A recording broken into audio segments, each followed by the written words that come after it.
Isang bagay na kinatatakutan ng mga Navy sa buong mundo ay hindi ang mga barko na nakikita sa ibabaw ng dagat. Hindi rin ang mga eroplano sa himpapawid.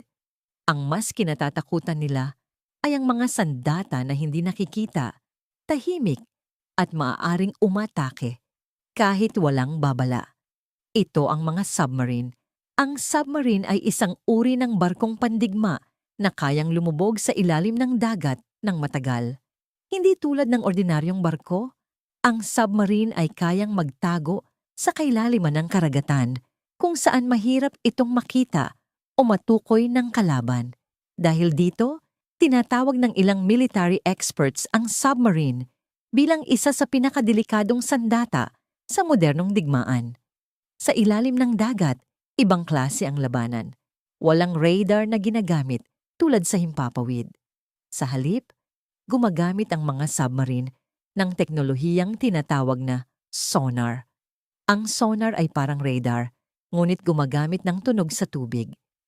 Naglalabas ito ng sound waves at kapag tumama ang tunog sa isang bagay, bumabalik ito pabalik sa submarine. Doon malalaman kung may kalaban ba sa paligid. Pero hindi ganoon kadali ang paghahanap ng submarine. Dahil ang mga modernong submarine ay dinisenyo para maging napakatahimik.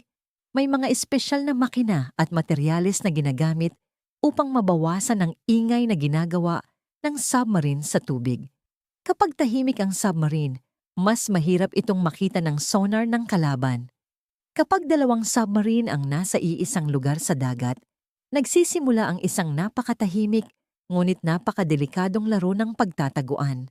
Pareho silang nagtatago sa ilalim ng dagat, parehong nakikinig gamit ang sonar, at parehong naghihintay ng tamang pagkakataon para umatake.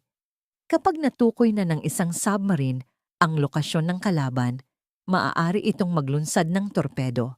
Ang torpedo ay parang missile na gumagalaw sa ilalim ng tubig. Napakabilis nito at kayang sundan ang target hanggang sa tamaan ito. Kapag tumama ang torpedo sa submarine o barko, napakalakas ng pagsabog nito. Dahil nasa ilalim ng tubig ang pagsabog, mas malakas ang pressure na nalilikha. Sa maraming kaso, isang torpedo lang ay sapat na upang tuluyang mapalubog ang isang barko o submarine. May mga torpedo din na tinatawag na homing torpedoes. Ang ibig sabihin nito ay kayang hanapin ng torpedo ang target kahit gumagalaw ito. Gumagamit ito ng sensors upang sundan ang ingay o galaw ng kalaban hanggang sa tamaan ito. Dahil dito, napakahalaga ng pagiging tahimik ng submarine. Kapag mas maingay ang submarine, mas madali itong matutunton ng torpedo ng kalaban. Bukod sa torpedo, may mga submarine din na kayang maglunsad ng missile. Ang ilan sa mga missile na ito ay kayang lumabas mula sa ilalim ng tubig at lumipad patungo sa target na barko o kahit sa lupa. Ito ang dahilan kung bakit ang submarine ay hindi lamang panglaban sa dagat, kundi maaari ring gamitin sa pag-atake sa mga base sa lupa. Sa kasalukuyan, maraming bansa ang may submarine force. Kabilang dito ang Estados Unidos, Russia, China, United Kingdom, France, India, at pati na rin ang Iran. Ang Iran ay may iba't ibang klase ng submarine. Meron silang mas malalaking submarine tulad ng Kilo class na gawa sa Russia. Meron din silang sariling ginawa na tinatawag na Fateh class submarine. Bukod dito, marami rin silang maliliit na submarine na tinatawag na Ghadir class. Ang mga maliliit na submarine na ito ay espesyal na ginawa para gamitin sa Persian Gulf. Dahil ang Persian Gulf ay isang makitid at mababaw na dagat. Mas madaling magtago ang mga maliit na submarine doon. Maaari silang maghintay sa ilalim ng dagat at mag-ambush ng mga barkong dumadaan. Ito ang dahilan kung bakit kahit hindi kasing laki ng Navy ng Iran ang Navy ng Estados Unidos, sinasabi ng ilang military analysts na seryoso pa rin ang banta ng kanilang submarine force sa rehiyon. Sa modernong digmaan, mahalaga ang kontrol sa dagat. Ang mga aircraft carrier at malalaking warship ay napakalakas, ngunit malalaki rin ang kanilang target. Kapag may submarine sa paligid, kahit ang pinakamalaking barko ay maaaring malubog kung hindi ito makakaiwas sa torpedo. Dahil dito, gumagamit din ang mga Navy ng anti-submarine warfare. Ito ay mga paraan para hanapin at sirain ang mga submarine ng kalaban.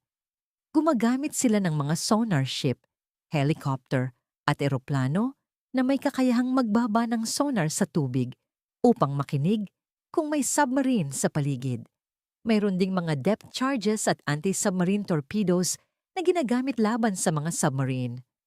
Ang mga sandatang ito ay idinisenyo upang sumabog sa ilalim ng dagat at sirain ang target na submarine.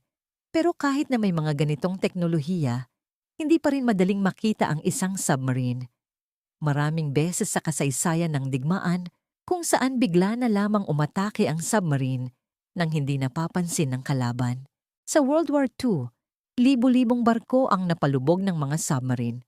Hanggang ngayon, patuloy na pinapaunlad ng mga bansa ang kanilang submarine technology dahil alam nila na sa ilalim ng dagat ay may isang larangan ng digmaan na hindi nakikita ng karamihan. Sa hinaharap, inaasahan ng mga eksperto na lalo pang magiging advanced ang mga submarine.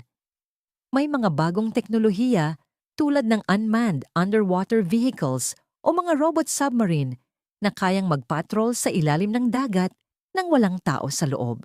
Kung mangyari man ang malaking digmaan sa dagat sa modernong panahon, malaking bahagi nito ay magaganap sa ilalim ng karagatan kung saan ang mga submarine ay tahimik na maghahanap ng kalaban.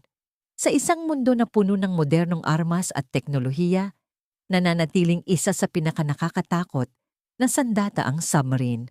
Dahil hindi mo ito nakikita, hindi mo alam kung nasaan ito. At kapag umatake ito, kadalasan ay huli na ang lahat. At ito ang dahilan kung bakit hanggang ngayon, patuloy na kinatatakutan ng mga Navy sa buong mundo ang tahimik na mandaragit na nagtatago sa kailaliman ng dagat.